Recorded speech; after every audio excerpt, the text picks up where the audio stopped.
Fairy Glow TV, Part 3, The Magic Fairy of Rose Forest and the Queen of Shadows.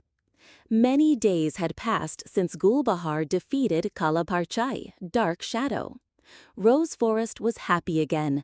Flowers were smiling, butterflies were dancing, and fairies were singing. But Gulbahar was feeling worried.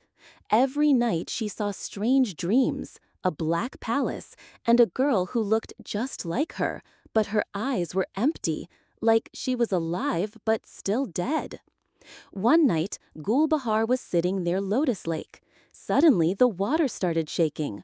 A light fog came, and from that fog, a dark shadow appeared. Slowly, the shadow turned into a woman. Long veil, black wings, and a glowing shadow in her hand. She said, "You defeated my servant. Now I will come myself. I am the Queen of Shadows, the mother of every fear." Gulbahar felt scared, but she took a deep breath and stood strong. The next morning, strange fog spread all over Rose Forest. Fairies couldn't fly, trees were turning into stone.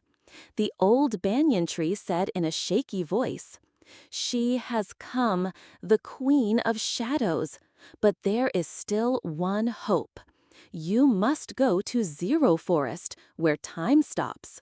There you will find Satyadeep, a lamp that shows the truth and breaks all lies."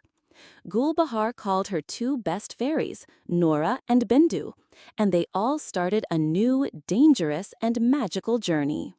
First stop, the Mirror Lake. This lake was magical. Every shadow here could talk, but they told lies and tried to confuse. When Gulbahar looked in the water, she saw herself as a queen with a crown and fairies bowing to her. But Noora whispered, "This is not you. This is your desire's shadow." Gulbahar closed her eyes and listened to her inner voice. Then she found the right path. Second stop, Zero Forest. Here, wind didn't blow, leaves didn't fall, everything was still. Suddenly, Bindu lost her voice. Gulbahar couldn't move. She saw a frozen bee and remembered, only sound can wake up Zero. She took a deep breath, lifted her magic stick, and sang, "Light's voice, give heartbeat again." Slowly, everything started moving. Bindu got her voice back. Final challenge, the cave of Satyadeep. The cave was full of darkness. On the wall, it was written, "One who cannot face their truth cannot touch the lamp."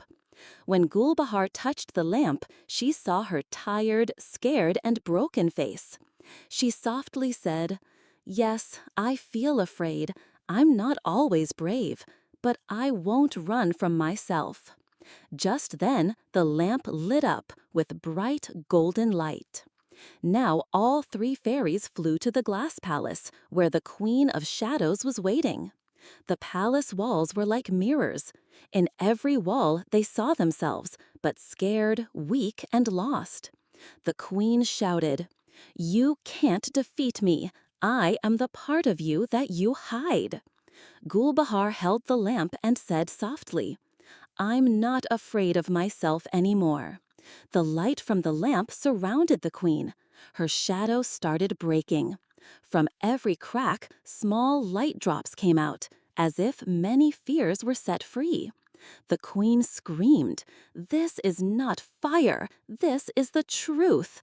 And with a gust of wind, she disappeared. Gulbahar, Noora, and Bindu came back to Rose Forest. The lamp was kept in the Temple of Flowers. All the fairies said together, "Now you are not just a protector, you are the goddess of inner light." But that night, when Gulbahar was sleeping, a black butterfly sat on her window. It whispered in her ear, "Every shadow has a root, and that root is still breathing under the ground." Gulbahar's eyes opened wide. Her heart was beating fast. Is this the end or a new beginning?